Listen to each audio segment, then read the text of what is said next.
Tu es bien installé?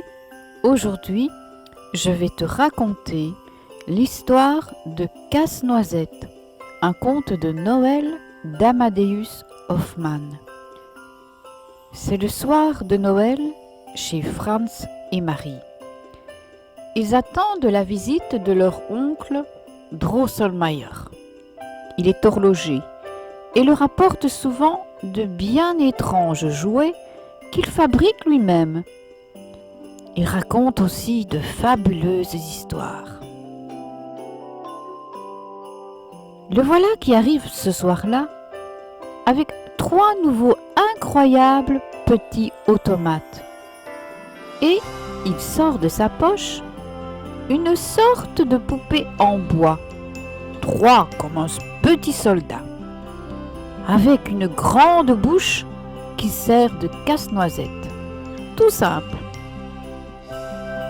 Les enfants regardent ces nouveautés et Marie prend le casse-noisette pour voir de près comment il fonctionne.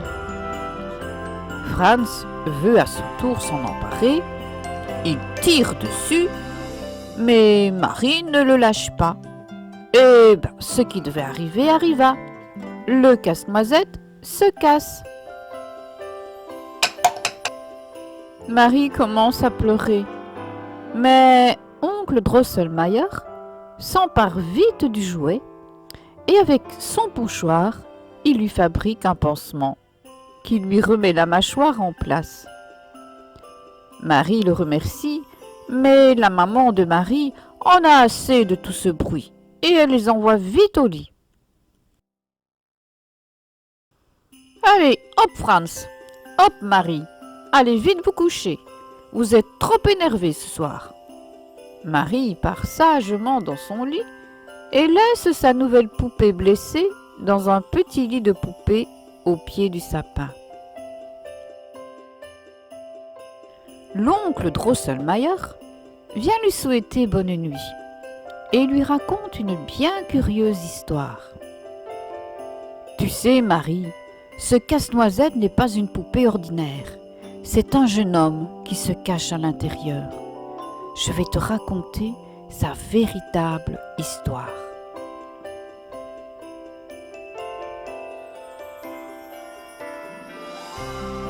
Il y a bien longtemps, un roi et une reine eurent une fille, la princesse Pirlipate, qui était devenue très laide à cause d'un mauvais sort lancé par le roi des souris. Les souris du château avaient cependant promis que si un jour un homme voulait délivrer la princesse de sa laideur, il le pourrait. Il lui faudrait pour cela casser avec les dents une noix très dure et en donner son fruit à manger à la princesse. Bien des jeunes gens étaient venus pour tenter de délivrer la princesse de ce mauvais coup du sort, mais jusqu'à présent, ils s'y étaient tous cassés les dents.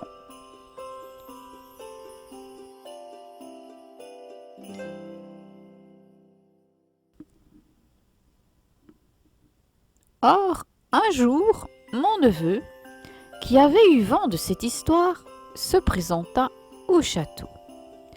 On lui apporta la fameuse noix très dure et d'un coup de dent, d'un seul coup de mâchoire, il l'ouvrit et en offrit le fruit à la princesse.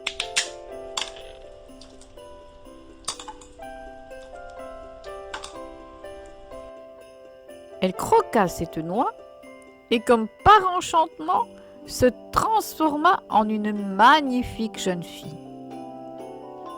Mon neveu, ébloui par tant de beauté, recula de 3 pas pour saluer la princesse, comme il se doit.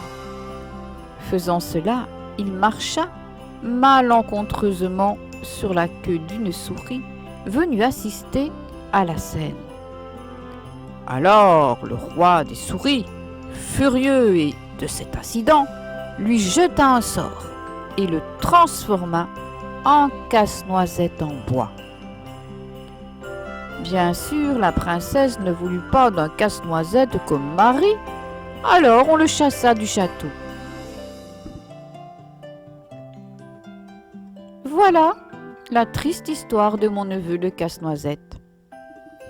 Allez Marie, dors bien et fais de beaux rêves.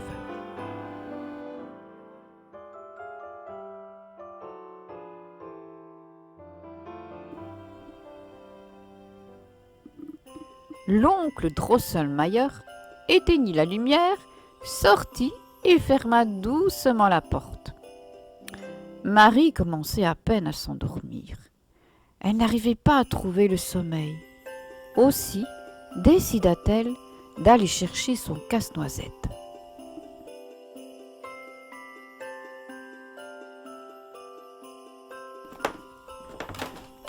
Elle se dirigea vers le salon lorsqu'elle constata qu'il se passait des choses un peu bizarres. Mais elle ne savait pas exactement ce que c'était. Et si c'était elle qui rapetissait ou si tout se mettait à grandir autour d'elle.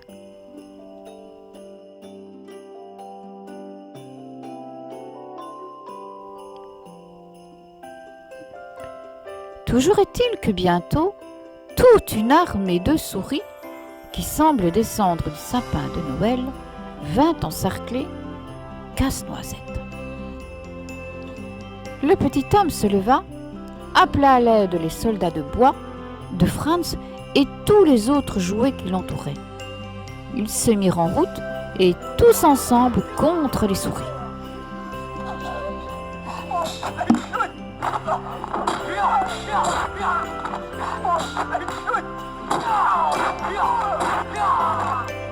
Le roi des souris arriva et fonça directement sur Casse-Noisette. Voyant cela, Marie attrapa son chausson, visa rapidement le roi et lança violemment sa pantoufle sur lui. Il tomba à terre, mort ou peut-être assommé. Les souris l'emportèrent et se retirèrent toutes du champ de bataille. Casse-Noisette vint vers Marie pour la remercier. « Tu m'as sauvé la vie, je ne sais comment te remercier. » Dans leur valse folle, ils voyagèrent dans les airs et se retrouvèrent devant la fée Dragée qui leur dit de sa douce voix: «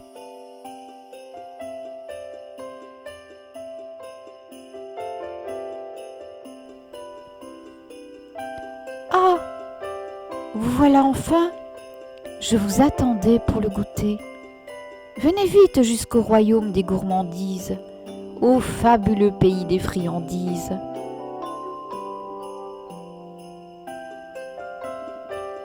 Le paysage était féerique, les chemins étaient en caramel, les fontaines prodiguaient des jets de grenadine, et il y avait des maisons en nougat, des escaliers en biscuits, jusqu'au palais de la fée, tout en choux à la crème, se dressant comme une immense pièce montée.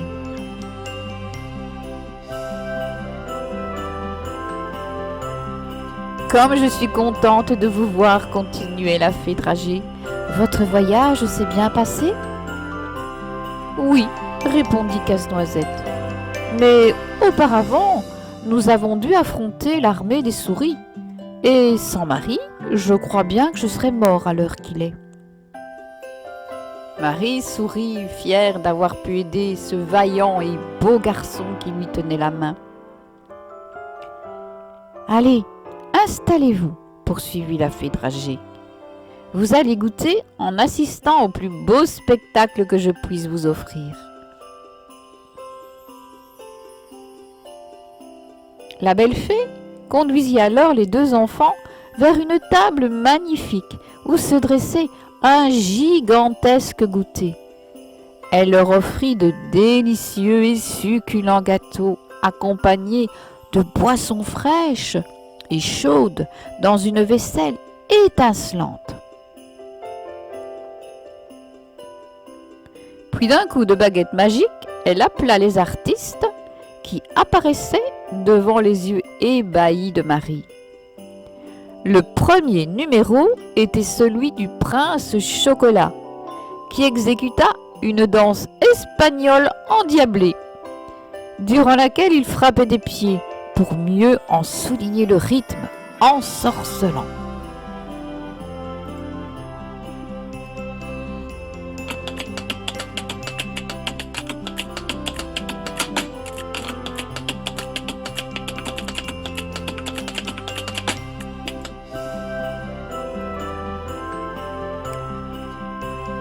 Vint ensuite le café d'Arabie qui semblait flotter au-dessus du sol, comme un doux arôme qui faisait frémir les narines des petits enfants.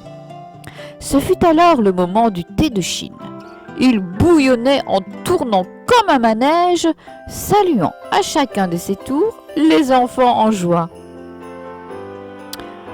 S'élancèrent alors les courageux et intrépides petits bonbons russes à la menthe, qui avaient préparé d'incroyables cascades et culbutes, puis un groupe de quelques danseuses en massepain, et oui, apportèrent une touche légère et gracieuse à cette folle débandade. Marie et Casse-Noisette applaudissaient de tout leur cœur.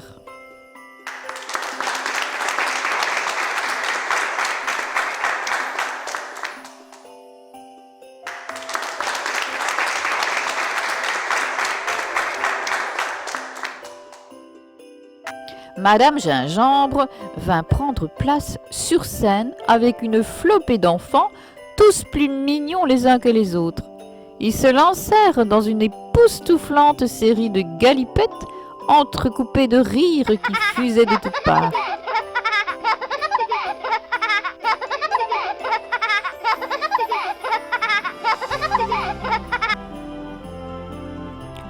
Dans le calme qui suivit leur départ, une cascade de fleurs en sucre déferla dans la pièce.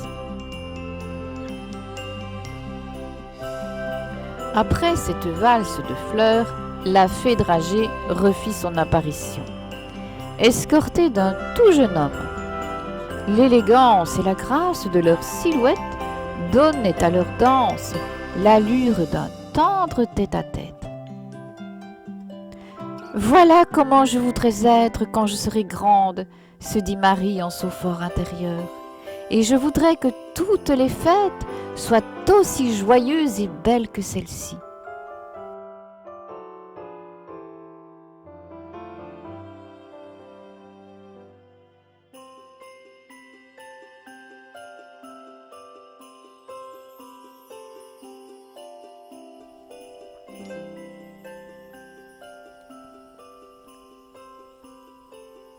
Marie descendit de son trône, embrassa la fée dragée et remercia tous les danseurs. Puis elle prit la main de son prince et tous deux s'éloignèrent vers le futur.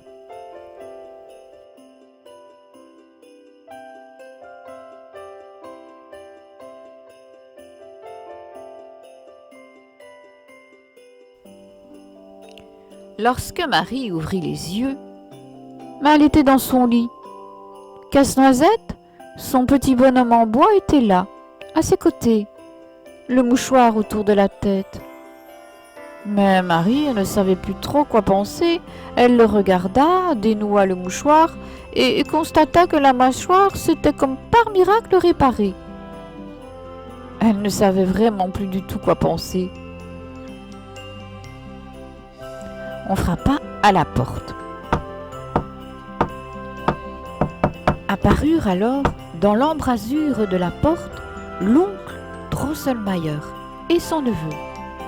Son neveu en chair et en os, en tout point identique au jeune homme du rêve de Marie. D'un pas lent et solennel, il se dirigea vers Marie et lui donna la main, afin qu'elle descende de son lit.